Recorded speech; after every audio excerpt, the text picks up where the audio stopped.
Welcome to a special episode of Firearms Friday. I'm historian Evan Green, and today Dean and I are at the Wyoming Pioneers Memorial Museum in Douglas, Wyoming. It's about 130 miles north and a little bit west of Cheyenne. They have a small staff, but do a really excellent job with their exhibits and with their interpretation, their labels. They've got a wonderful timeline of the cattle industry in Wyoming. I'm kind of jealous of the work that they did to put that out. So what we have right here is a Colt model 1877 double action revolver. It's nickel plated and it has mother of pearl grips. It's a really nice looking little revolver. There was some speculation that the engraving might have come from the factory. I don't know. I don't think it's typical of Colt engraving at that time, but in any case, it's a really nice little gun.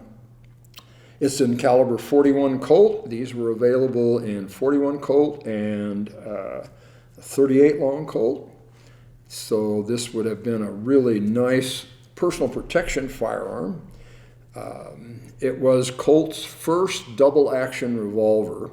And it had some problems because it was kind of, the internals were not necessarily totally reliable because it, again, was their first experiment with a double action revolver.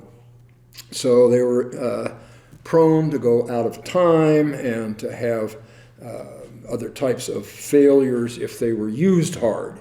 This one does not appear to have been used very hard, but it was belonged to a really outstanding, notable pioneer from Wyoming history.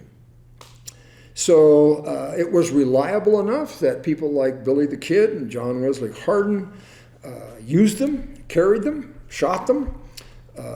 There were 3 versions, and the 41 caliber was called a Thunderer. The 38 was a Lightning, and the 32 caliber was called a Rainmaker, which I think is a really cool name for a handgun. So also there were police departments that used these. I don't see if I can find. I don't know. Several police departments adopted these and used them. So it was at least reliable enough for the good guys and the bad guys.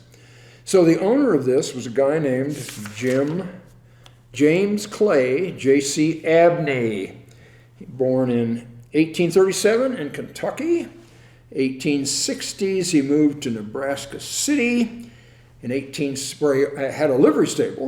In 1865, he opened a livery stable in Denver, Colorado, with his partner Alexander or Heck Reel. In 1867, the railroad came to Cheyenne and they moved their operation to a livery stable at 16th or 17th and Central in Cheyenne. In 1868, Abney was elected to the first territorial legislature. And as you know, that first territorial legislature passed a law that made Wyoming the first government in the country to grant suffrage to women. And there's a long story that I won't go into about whether or not anybody thought that was going to be taken seriously. But it was established, that milestone for Wyoming. And Abney was the first person to take the floor in the territorial legislature to speak in favor of that piece of legislation and voted for it. And in his later life, he considered that his most important moment, his support of women's suffrage. So I have to like the guy. I think that was an interesting time and an interesting position for him to take in those days. So around 1870, I couldn't find an exact date, he was elected repeatedly as Justice of the Peace. And this particular revolver was donated by his widow, who said he carried the revolver for many years as protection against neighbors with whom he had quarreled. He does not seem to me the kind of guy who would think it necessary to carry a gun over quarrel with his neighbors, although as justice of the peace and a supporter of women's suffrage, he may have had enemies for other reasons. He had a contract in 1875, had a contract for mail and passengers from Cheyenne to Fort Laramie, regular round trip and a stagecoach. And in 1865, Abney and his partner, Reel, outfitted 6 wagons with mining equipment for people wanting to go to the Black Hills. 6 wagons. And he offered free transportation. All you guys got to do is cut us in if you had made a strike in the Black Hills. So he was a acute businessman. 1882, I found a newspaper article that said he had 50 well-broken saddle horses for sale at his livery. In 1882, and this kind of surprised me, 1882, his ads started listing a telephone number for his livery stable. 1882. I'm pretty sure I have that right. In 1886, there was a in-town railway established in Cheyenne that ran every half hour from his livery stable to the state capitol up and back. So he passed away in 1899. He's again buried in Lakeview Cemetery in Cheyenne.